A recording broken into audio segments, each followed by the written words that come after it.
Good afternoon. It's great to see all the energy and hear the buzz in the room. I'm glad that there's so much energy and excitement, and I hope you've been having fruitful discussions and meetings over the past day and a half. Welcome to today's Roundtable, Eradicating Poverty, a Human Rights Imperative. I'm Deborah Jones. I'm the Director and UN Representative for Save the Children, and I will be your moderator today. This roundtable discussion will explore how the post-2015 Sustainable Development Agenda should have a more ambitious and universal commitment to end all forms of poverty everywhere by 2030. Now, key in achieving this goal will be the involvement of those living in extreme poverty, the promotion of human rights, and the respect of planetary boundaries. When we use the word poverty, we are talking about a multidimensional human rights issue that encompasses access to and management of resources, capabilities, choices, security, and power. Now, before I introduce my panelists, I have a few housekeeping issues that I've been asked to share with you. I know in some of the previous sessions there has been what they call CART, the transcription, but unfortunately we don't have that capability at this moment in this room today, so I apologize for that.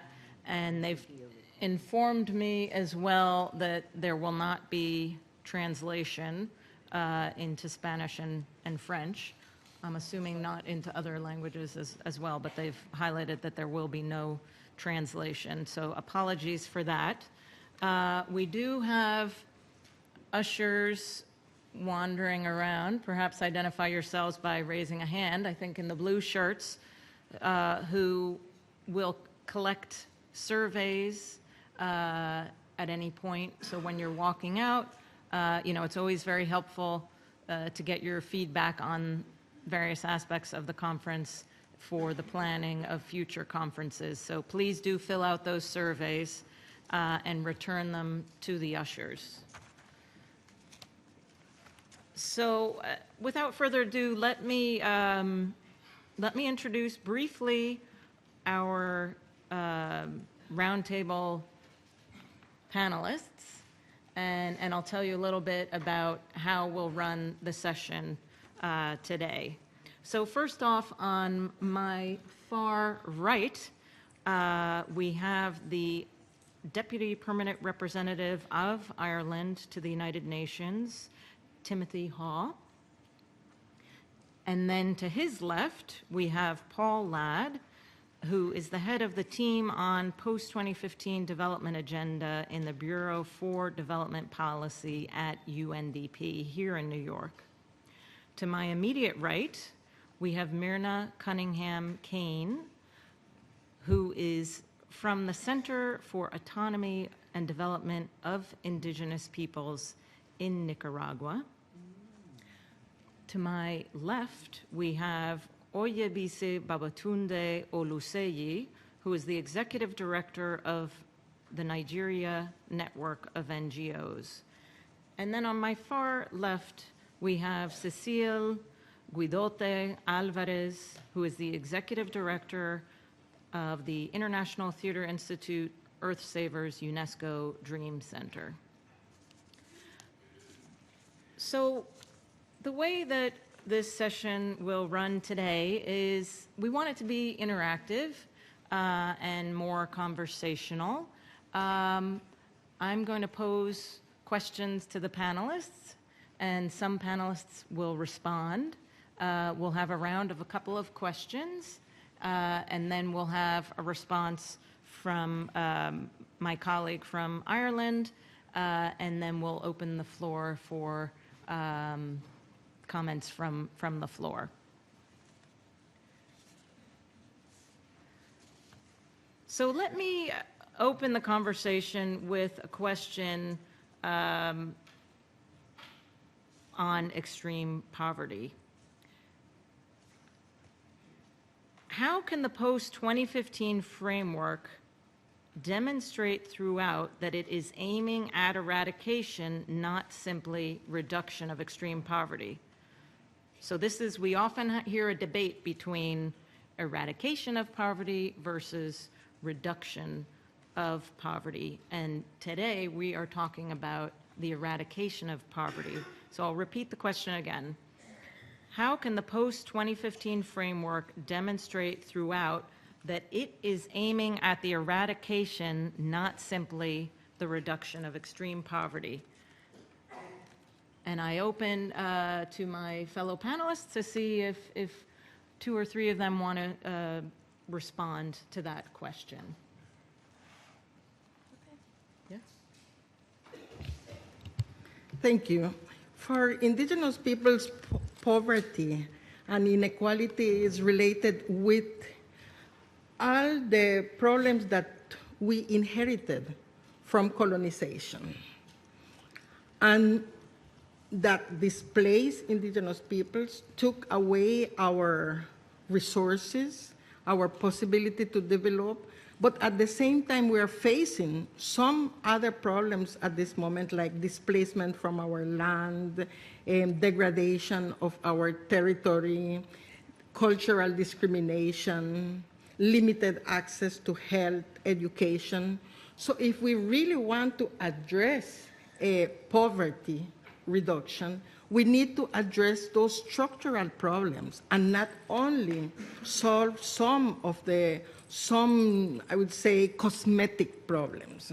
For indigenous people, this means that we need to implement the UN Declaration on the Rights of Indigenous Peoples. It has been adopted by the UN in 2007. We need it to be implemented and respected in each one of the countries and at the international level. We need the recognition of indigenous peoples. There are a lot of countries that still do not accept that there are indigenous peoples.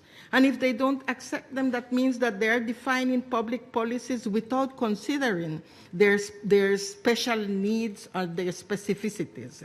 We need our individual and our collective rights to be respected. We need free, prior, and informed consent before deciding over our territories and our resources. And we need our traditional economies to be respected. And one important element in public policies is to have disaggregated data that can really define cultural indicators based on what we understand as well-being, as development, and we can then measure if the public policies are really responding to the needs of indigenous peoples. Thank you, Madam Chairman. I'd like to thank as well the UN DPI for this opportunity to address, well, it should really be eradication of poverty as a human right imperative.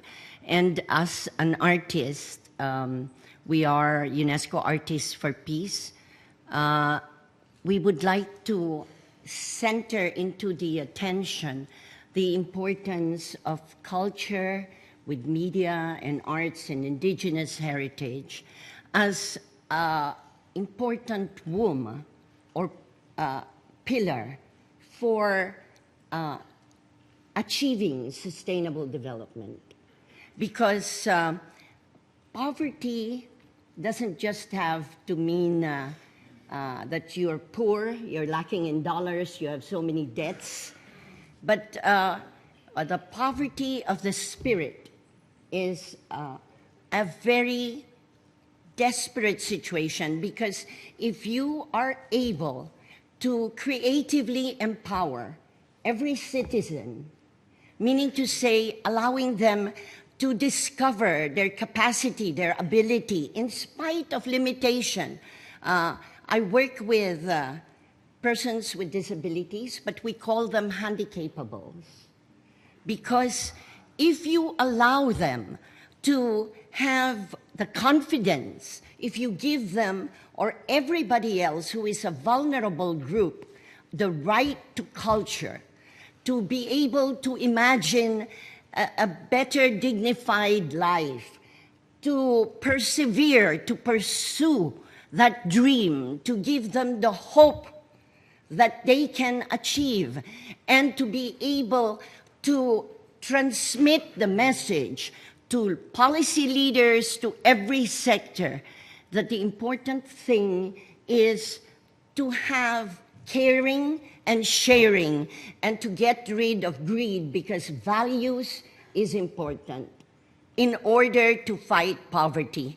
And we would like to make an appeal that as partners, we should harness a whole creative army of artists, media leaders, teachers all over the world, and they are peaceful armors to fight poverty, because you're able to empower those who are in marginalized situations to cope, to confront, to transform, and to be given the equity of opportunity.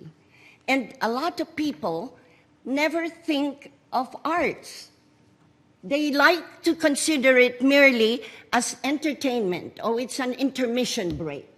But they don't understand the power of the arts when infused with the necessary vision to confront.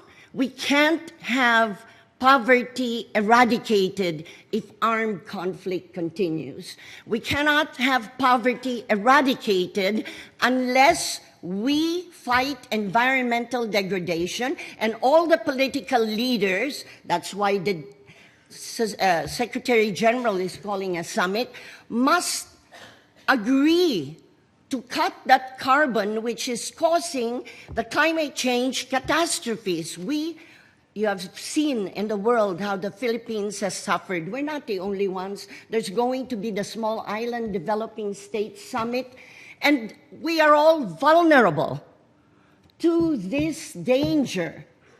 And arts is so powerful also for healing. We worked with Save the Children and UNESCO so that we give simultaneous healing arts workshop for trauma, because all the victims are discombobulated. They are suicidal. Even if you tell them, oh, we're going to give you a new job, we're going to give you some housing, and yet it's not yet there.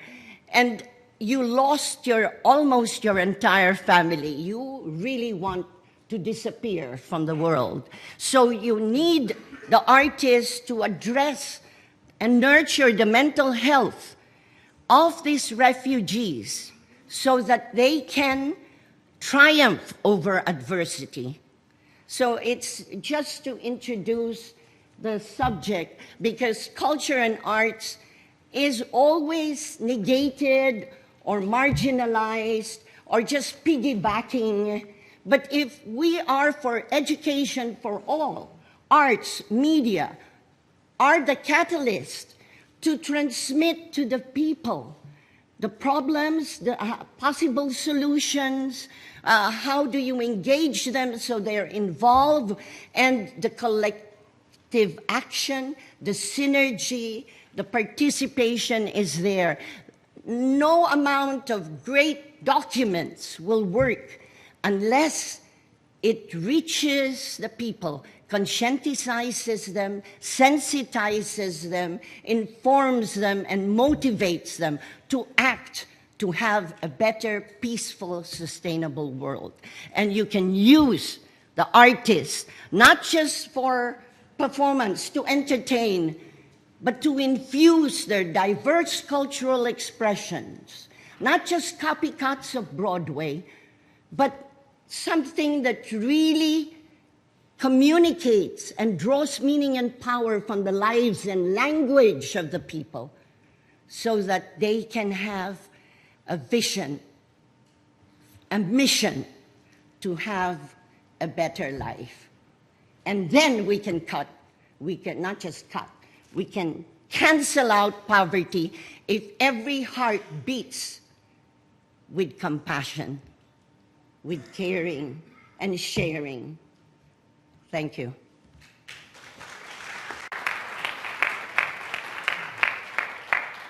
So I'll give a 1 minute to Oyebise and then Paul on this question, and then we'll move on to another question. Thank you, Cecile. Okay, good. Since I've got 1 minute, I think we're looking at eradication versus reduction. I like the fact that we've been ambitious, but again, it's good that we look or learn from lessons of the past. And a couple of questions just came to mind, which I'm sure will help us situate this discussion very well. And I'm asking myself and, saying to myself that, I'm the audience now, and you guys are the panelists. And I'm not asking you that, from the MDGs, have we been able to reduce poverty? If the answer is no, does the resources that we have at this time, will it help us to reduce or eradicate poverty? Because I thought between 2000 and 2008, we had all the resources of this world to eradicate or to reduce poverty, but I'm not immediately sure whether we've been able to meet that target already. And I'm saying to myself, should we be talking about reduction or should we be talking about eradication? Something tells me we should look more at reduction, given the fact that, there are issues of indigenous people, there are issues of, handicap, there's no peace in the world at this time, and it has to be a step at a time. Paul. Thank you. I just wanted to add that they've been excellent answers so far. I really found that Myrna's answer could be the basis for all of it in some ways, because your articulation of the challenges that are facing indigenous communities could be generalizable. You pointed to the lack of the inability to obtain basic rights. You pointed to structural causes. And my feeling is that whichever community that we're concerned with within this whole framework, whether it's people living with disabilities, whether it's older persons, young people, girls, women, the migrant community, the LGBT community, it's basically a question of rights. Now, there are normative instruments agreed by member states that correspond to both the resources and challenges facing all of these communities. And I think this framework, which is not just the goals that the Open Working Group has produced, but will be a political declaration that sits behind it, whether or not it's successful in moving the world towards the eradication of poverty will depend on whether it can shift power relations and enable people to claim the rights that we've already agreed they should have. Thanks to all of you.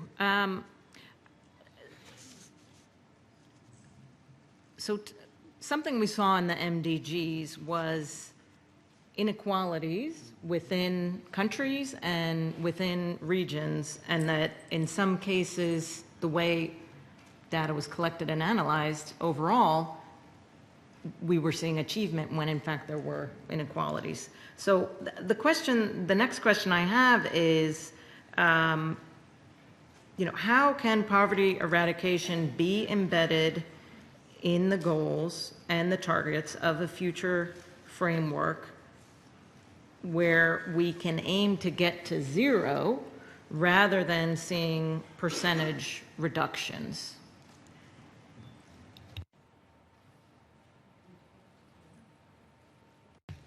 I will begin where Paul ended.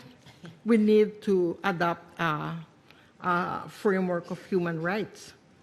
We cannot believe that we will address inequality if we do not understand that the standards, the norms that have been set should be the base of any decision on development in the future.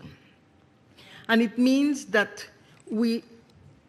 member states have to understand that the human rights that we have gained should not go back. There shouldn't be any setback. We should progress towards the full realization of our human rights.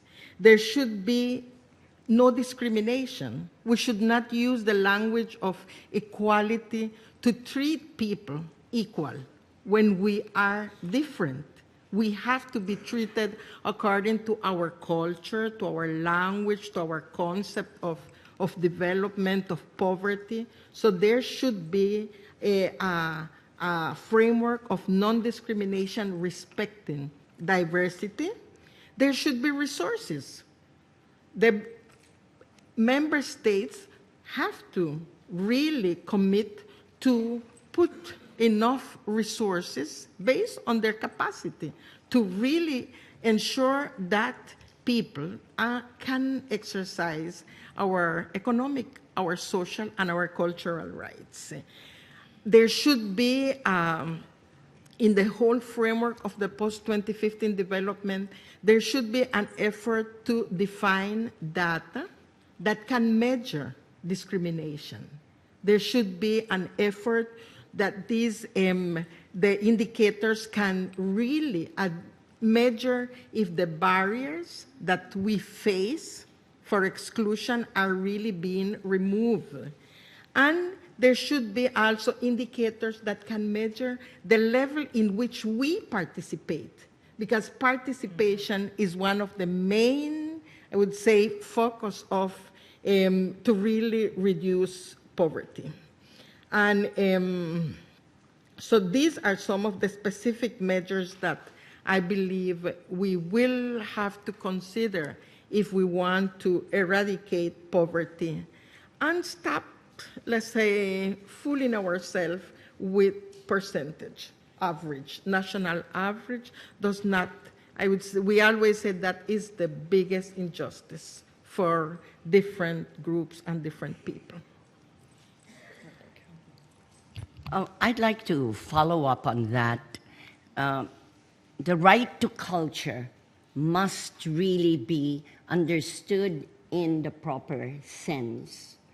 And when we say the right to culture, it means the creative empowerment of every individual for their capacity and confidence building to earn a decent livelihood, to be able to know, to be literate, to be able to protect our common home, the environment, and to care for each other. There is an absence of caring and compassion. Greed is the preeminent value that is controlling the economy.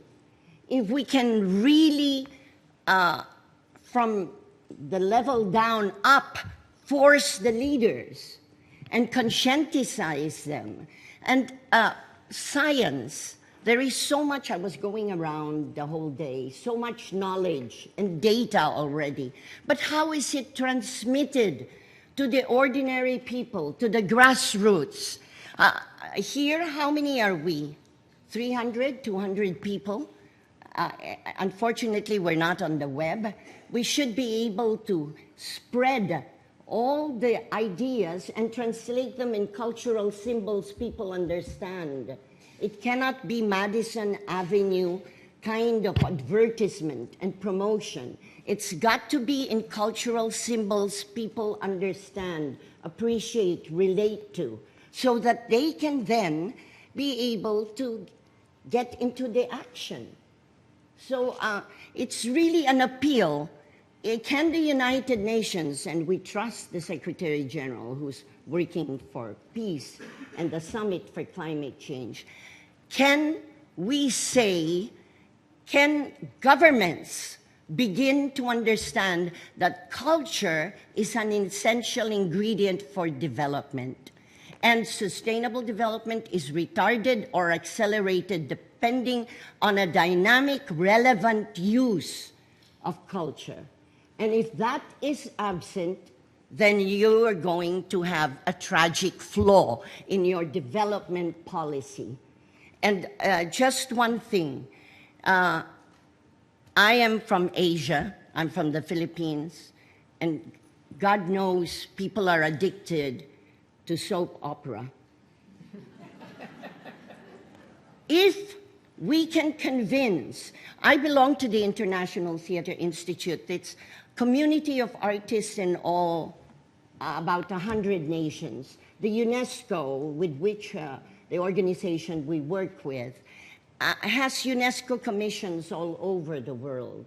If we can motivate, harness, deploy artists as the army, not arms build up, not money for bombs that kill, but artists, resources, and talents that can affirm life, that can nourish life, that can let people be, well, involved, that you cry when you see agony. We have to build empathy.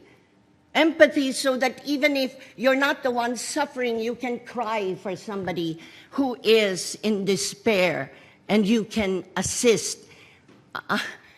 Pope Paul has been saying that.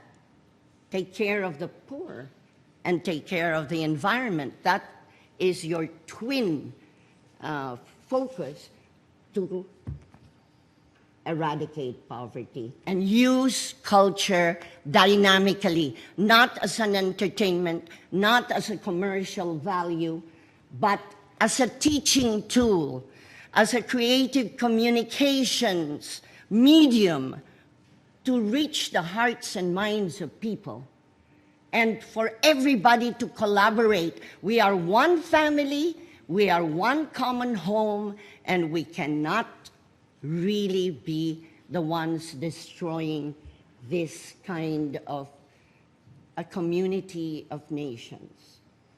So please, there is a UNDP here in charge of policy.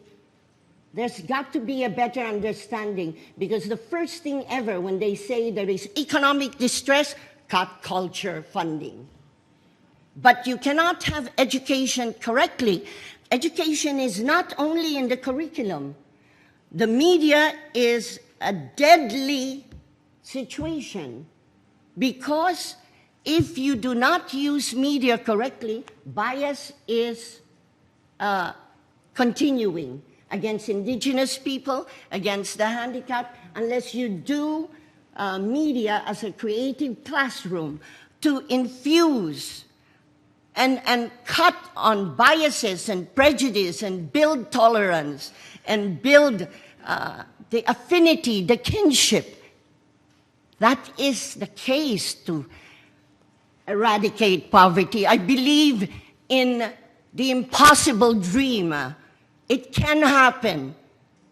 It will happen if we act together. And we have the United Nations to move for us.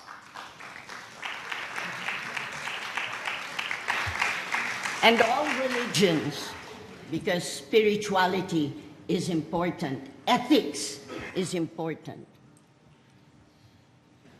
Thank you, Cecile. And we do need to think about, as you said, how knowledge is transmitted. Knowledge is power.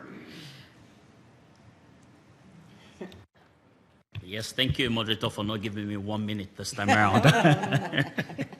But I do think, from what I know, is that the discussion at this time is getting to a stage where we have to start narrowing things down. I know by January, negotiations will start. And for us to be able to ensure that, virtually all the goals and the targets are seen from the lens of eradicating poverty, I think we should go back to the soap operas, huh? Yes, and begin to use that to conscientize and to educate, the people whose issues we represent. Why am I saying this?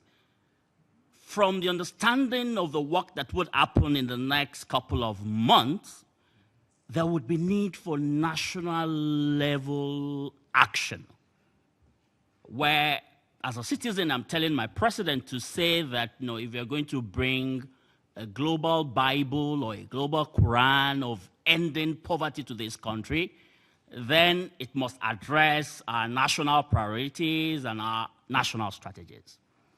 So it's becoming intellectual, and at the same time, we need to find ways of passing the knowledge out. And that's why I quite agree with you on the soap opera thing, because, you know, you just find out that virtually all of us have one soap opera or the other that will see these days.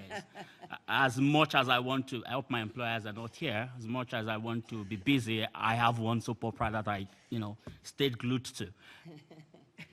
We need to, because that has come for us as civil society, that we need citizens' voices. And, you know, that's one credibility that the My World survey seems to, you know, have brought to the debate. Because I think governments are becoming tired of all civil society coming and saying, yeah, these are the issues. And they're saying, who are you representing? So we'll need to galvanize that citizen-level action that can help us to narrow down, you know, some of this debate into our best. The goals and the targets can help us in achieving reduction or eradication. You still haven't answered that, huh? The impossible dream. Eradicate. Over to you, Paul. Just so the question was specifically on, now, how can poverty eradication be embedded in all the goals and targets? So that's just what I'm going to focus on. And casting an eye back to the MDGs, where many of the goals and targets were specified in terms of percentage reductions. So, you know, clearly many of you will immediately see that that's incompatible with the rights framework. So all I would say is that notwithstanding what the MDGs were able to achieve in some context, you have on paper a framework where the proposal from the Open Working Group contains the words for all and everywhere in the first 8 goals, and also in Goal 16, which is about peaceful and inclusive societies. Now, I'm not saying that's the end of the battle at all. That gets you about 1%. That gets your foot onto the start of the road. But I would say, in contrast to the MDGs, you have the opportunity in this new agenda to actually make it more rights compatible. And within that, clearly they're saying that all of these goals and targets should be applicable to everyone, everywhere. And what, you know, with good, strong, citizens-based accountability, then that's what we have to hold the power holders, including governments, but also business, to account for. So over the course of the year, or year and a half, we've heard a lot, following on Paul's comment, as well, about leaving no one behind. And we've heard on the panel the need for national level action. So my next question is, how will we reach the most marginalized? So what are the key elements to secure poverty eradication? And in particular, we're talking about reaching the most marginalized. We started with are we back to Myrna again? Well, the first thing is you have to recognize that we exist. We can have these goals, but as indigenous peoples, we were only mentioned twice. And we were mentioned, I think, with education and with one other of the goals. And we were not mentioned alone as indigenous peoples. They say indigenous peoples and local communities. Well, we have gained that recognition, that right already. If we are indigenous peoples, it means that we have individual rights as persons, but we also have collective rights. If we are going to be in a goal on education, it means that we have the right to education like any other person. But at the same time, we have the right to receive the education in our language, respecting our culture. That means that the curriculum should be developed with us, and it should include our culture. It should include our worldview. It should include our spiritual values. That's why culture should be a fourth pillar of development. Right. Because if it's not included, then you cannot define specific public policies that addresses the different members or groups of the society. So that is one of the of an important element. The other important element has to do with the definition of public policies. Respecting culture, for example, should address for agriculture. Who's defining public policies for small farmers, for communal farmers, for family farmers? Usually the public policies are defined for the big farmers. They don't consider that we, the small farmers, are feeding the people. So this concept of culture as a fourth pillar of development is important. The recognition of our rights, our traditional economies, women and men. We need all of the different goals to include women's rights, not only as one specific, and all of women's rights. We should not die because when we are giving birth. We should not be the ones that are putting the majority of the people that are dying because we are facing an epidemic of violence against women, indigenous women, young girls. So these are some of the issues that we believe are the key elements that should be considered when we're talking about reversing poverty. And as we say from the indigenous peoples, we are not poor. You have made us poor because of the model of development that you have imposed over our territories. So traditional knowledge is one important element that should be considered if we want to shift the paradigm of development and begin to think on a different model of development in which ethic, harmony between nature and the other elements of nature, including human beings, should be respected as complementary.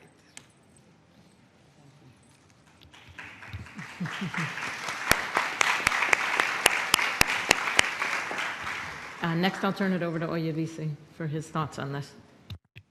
Yes, I mean, I think I agree with Mana and the need for us to acknowledge, and to accept that, the marginalized group exists. And I think everybody is, clear about that.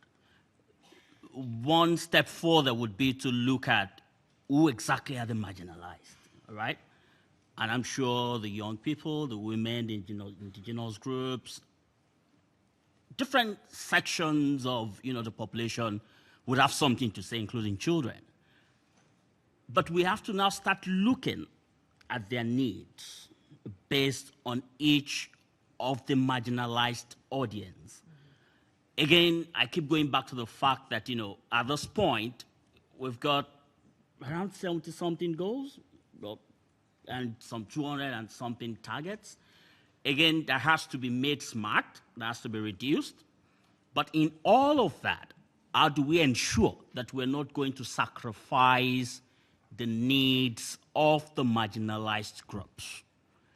It then means that these groups all have to be on the table.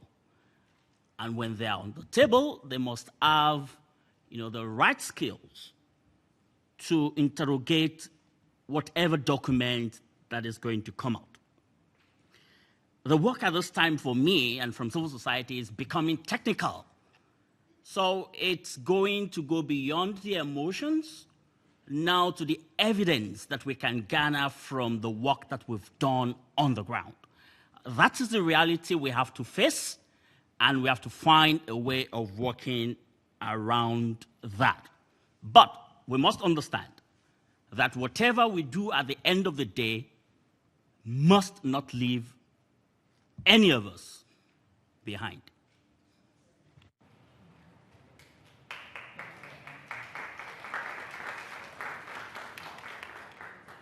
Can I add on? Yeah, of course. I would like to really make an appeal, because it's only civil society which can move political leaders to accept it. Our UNESCO DG has been championing it, but it's got to come from us, from civil society. Definitely, culture must be a fourth pillar for sustainable development, or it will be retarded. Number two, I'd like to follow up very concretely on what she said, because I have been so upset that in our curriculum or in our study, you ask any of our students, and they will be able to tell you more states of the United States than to name even 10 of our 110 indigenous communities existing. That is a failure in the curriculum. You talk to the teachers and you say, how come they don't know this? And they say, where will we get the materials? They don't have the materials. I was, for a short time, serving for the first time ever in government, in culture. And we included, precisely because you cannot address indigenous people's rights or culture without addressing this. One, schools for living traditions. Two, teaching them the cooperative system. Three, harnessing our banks to give micro-lending assistance.